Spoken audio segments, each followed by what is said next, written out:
Welcome to Astronomy Daily, your regular dose of the latest happenings in space and astronomy news. I'm Anna.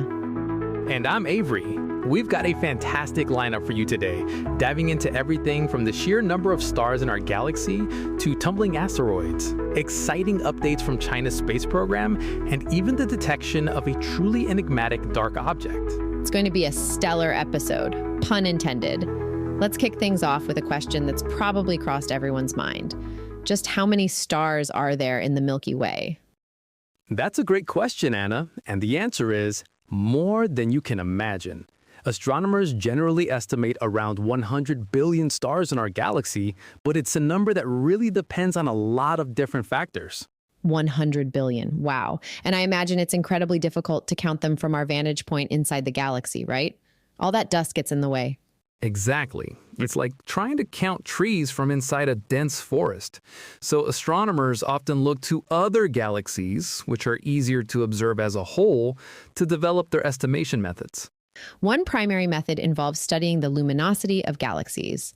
Astronomers can estimate the total light output of a galaxy, and by understanding the typical luminosity of different star types, they can infer the total number of stars.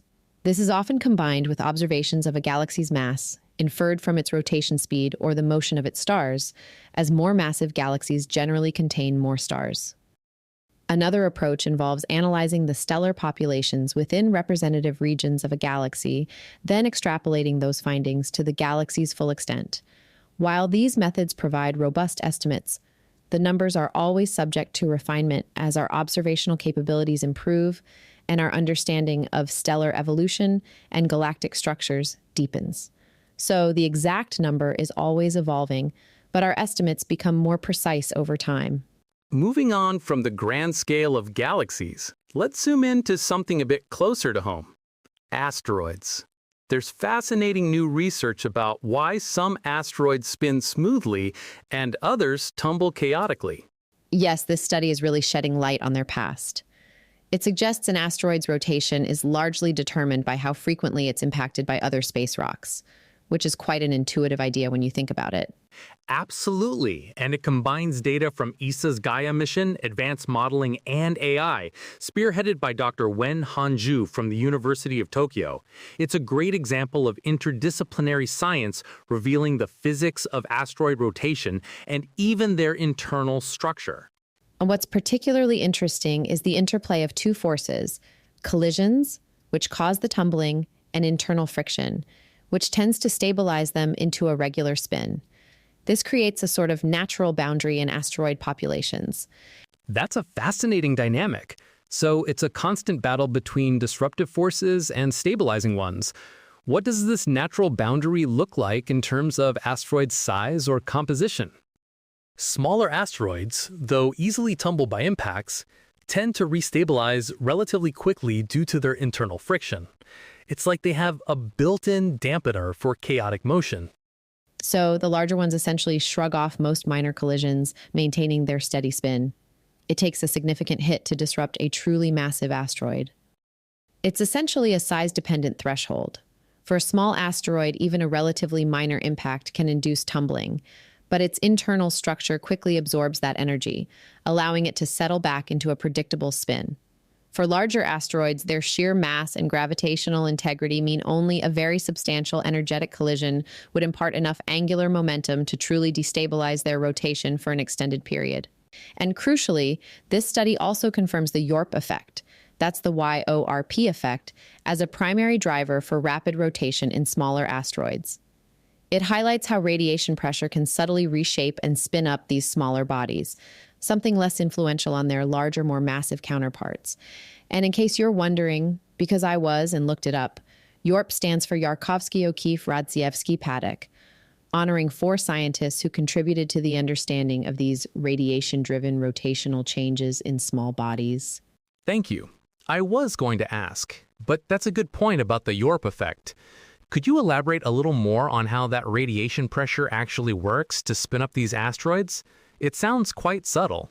Essentially, as sunlight hits an asteroid, it absorbs some of the energy and then re-emits it as heat. This re-emitted heat carries a tiny bit of momentum. If the asteroid has an irregular shape or if its surface properties vary, it will re-emit heat unevenly.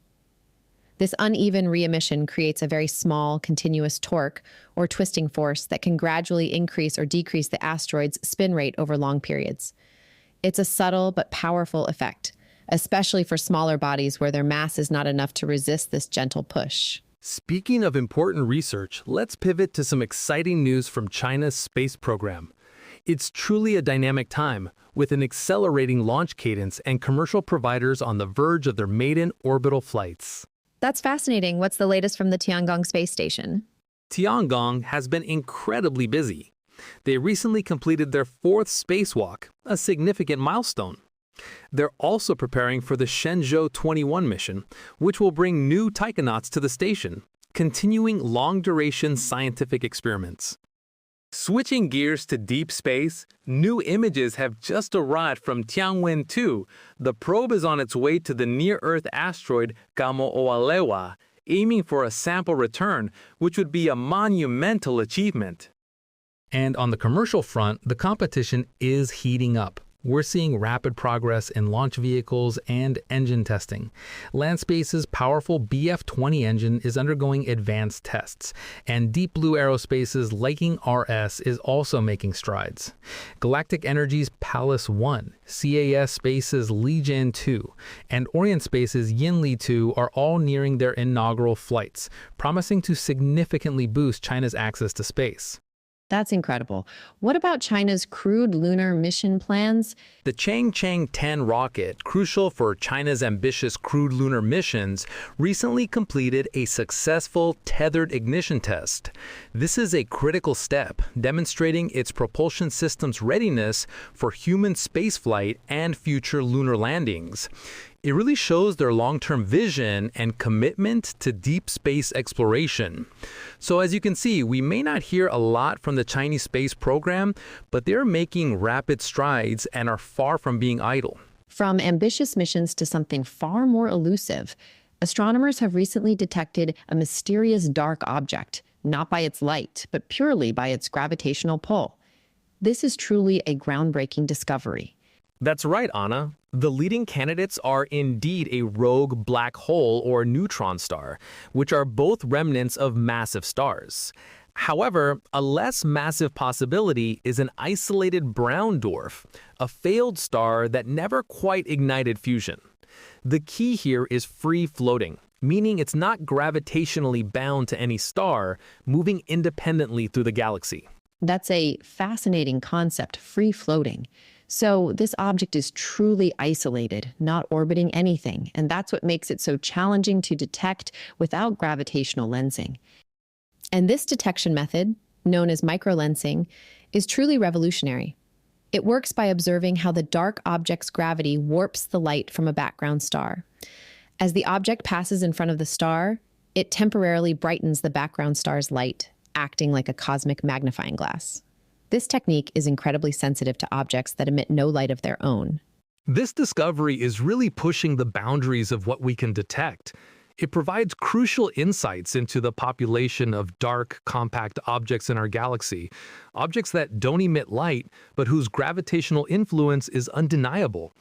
It also helps us refine our models of galactic structure and even gives us clues about the elusive nature of dark matter, especially if these objects turn out to be primordial black holes. And that wraps up another fascinating journey through the cosmos on Astronomy Daily. We've covered a lot of ground today, from the incredible dynamics of asteroids to groundbreaking Chinese space missions and the mysteries of dark objects. And thank you for joining us on Astronomy Daily. For more space and astronomy news, be sure to visit our website at astronomydaily.io and check out our continually updating newsfeed. Be sure to tune in again tomorrow for more captivating stories from beyond our world. Until then, keep looking up.